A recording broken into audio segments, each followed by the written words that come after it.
দুর্গাপুর পশ্চিম কেন্দ্রে তৃণমূল কংগ্রেসের প্রার্থী কবি দত্ত সোমবার দুর্গাপুর মহকুমা আদালত চত্বরে বার অ্যাসোসিয়েশনের আইনজীবীদের সঙ্গে সৌজন্য সাক্ষাৎ ও মত বিনিময়ে অংশ নেন। এদিন দুপুরে আদালত প্রাঙ্গণে উপস্থিত হয়ে তিনি আইনজীবীদের সঙ্গে আন্তরিকভাবে বিভিন্ন বিষয় নিয়ে আলোচনা করেন। পেশাগত অভিজ্ঞতা ও সমাজের বিভিন্ন সমস্যা নিয়ে মত বিনিময় হয় এই বৈঠকে। এই সময় আইনজীবী মহলের পক্ষ থেকে তার জন্মদিন উপলক্ষে কেক কেটে শুভেচ্ছা জানানো হয়। আমি রিয়েলি থ্যাঙ্কফুল, আমি রিয়েলি আপ্লুত।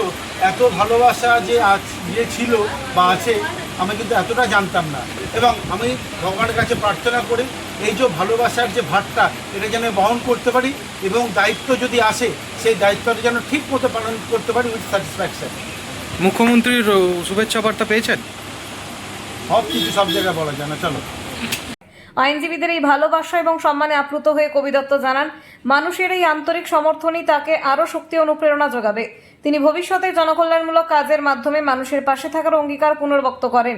এই সাক্ষাৎ ও সৌজন্য অনুষ্ঠানে উপস্থিত ছিলেন বহু আইনজীবী ও স্থানীয় বিশিষ্ট ব্যক্তিরা।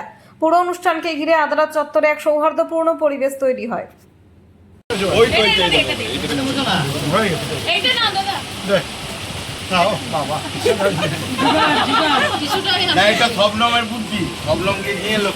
আচ্ছা, আমি এবার একটা কথা বলি, সবাই একটু শোন মন দিয়ে।